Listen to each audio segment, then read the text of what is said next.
Arkansas Senator Tom Cotton, a member of the Armed Services Committee and a fierce critic of President Obama's nuclear deal. Senator, we've known since the formal announcement of the Iran deal last January and the release of the 4 American hostages that the U.S. would pay Iran $1.7 million as part of settlement of an old arms deal.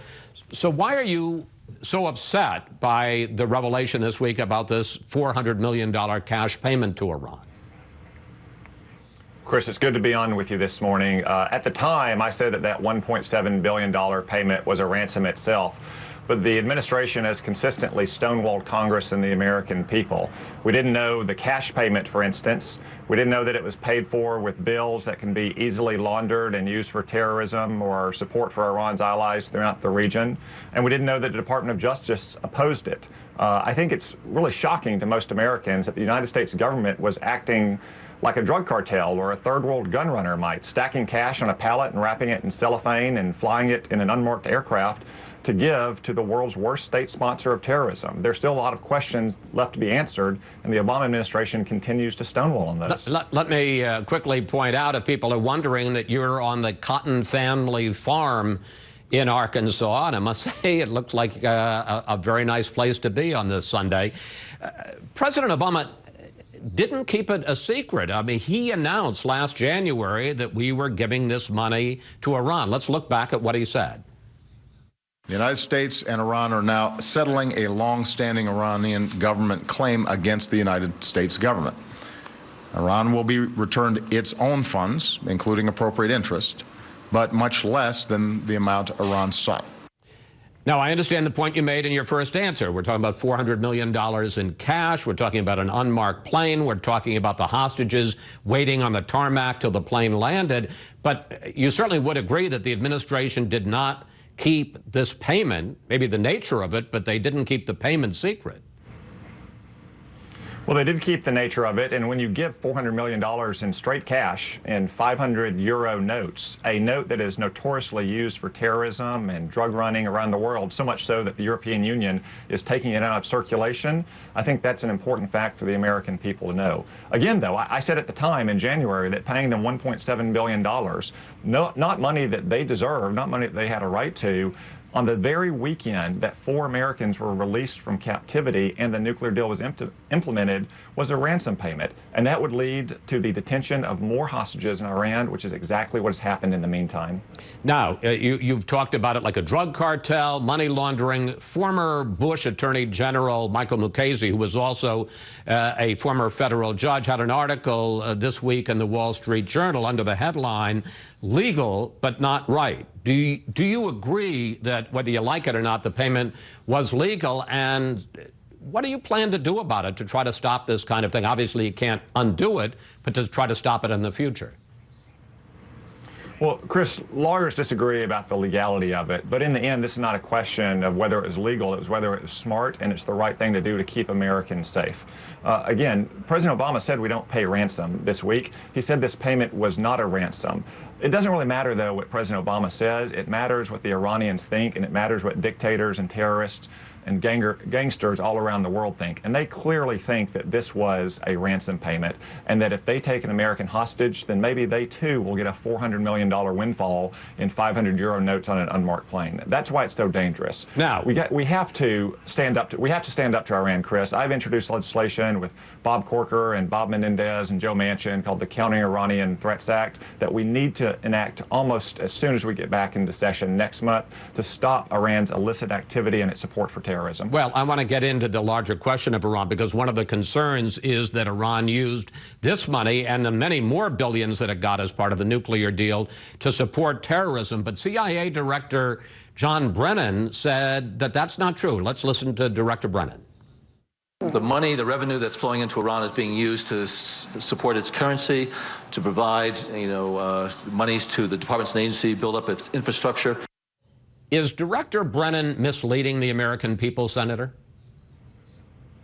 Well, when you give Iran more than $100 billion, there's no doubt that some of that money might go into domestic purposes, because a lot of the support for terrorist groups like Hezbollah and Hamas may not require that much money. But there's also no doubt, and even senior White House officials have said, that some of this money very likely ended up in the hands of terrorist organizations or the Revolutionary Guard Corps. And as President Obama's own Director of National Intelligence and Commanding General in the Middle East has said, Iran's behavior in the Middle East has gotten worse and more aggressive since the nuclear deal. It hasn't gotten any better. You opposed the Iran nuclear deal, as we've said, from the very start.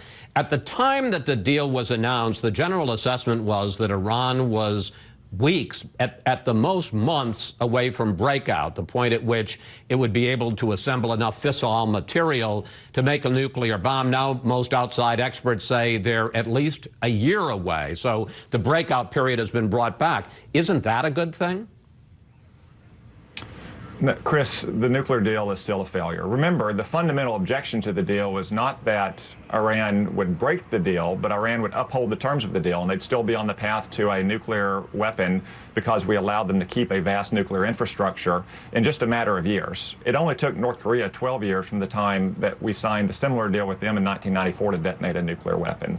But many other outside experts have said that Iran could easily walk away from the deal and turn the breakout time back to a few months, and that's because Iran is violating the terms of the deal. Germany's intelligence service said they've expanded their clandestine procurement network throughout Europe, trying to obtain dual-use information. They continue to test ballistic missiles in violation of associated UN Security Council resolutions. So Iran is not upholding its end of the deal, but even if they were, the deal would still be fundamentally flawed because it allows Iran to keep a vast nuclear infrastructure.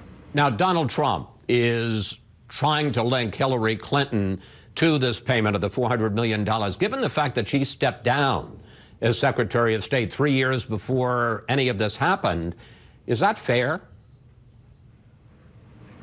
Well, Hillary Clinton was the architect of Barack Obama's foreign policy in his first term, and much of the groundwork for the negotiations that ultimately culminated in this deal did in fact begin under Hillary Clinton. But you've got to agree she had nothing to do with the actual payment. Well, the decision to make this payment, like all decisions in the end about foreign policy, rests at the feet of Barack Obama. He's the President of the United States. It's his job to keep our country safe, and I think paying ransom for hostages clearly is not going to keep Americans safe if you see what's happened in Iran since we paid that ransom. Finally, you've been pretty quiet about Donald Trump, beyond the fact of saying that you support him, given his fight with the Khan family, given his comments about Russia, given the fact that he has at least raised the possibility we wouldn't come to the aid of some of our NATO allies if they were to come under attack. How do you feel about Donald Trump's readiness to be commander-in-chief? Well, Chris, I've had my disagreements with Donald Trump. I've stated them clearly in the past, and I will in the future. And Donald Trump ought not have said some of those things that you just recounted. But Hillary Clinton ought not have done the things she's done. She is in no small measure responsible for the deaths of 4 Americans in Benghazi, and she lied to the faces of their families. She set up an unsecure server in which she used classified information that put Americans at risk, and then she lied about it for a year. And then just last week, Chris, on your show, she's lying about lying. All week long since you interviewed her, she's been telling lies about her lies. Donald Trump ought not have said some things, but Hillary Clinton ought not have done so many things that she's done. But in 30 seconds, if I may, are you confident that Donald Trump is ready to be commander-in-chief? I am confident that if the American people elect Donald Trump as president and a Republican Congress, that this country will be safer in the world, our streets will be safer, and we will be more prosperous. Senator Cotton, thank you. Thanks for joining us, and enjoy the rest of your day on the Cotton family farm in Arkansas. Thanks, Chris. Up next, we'll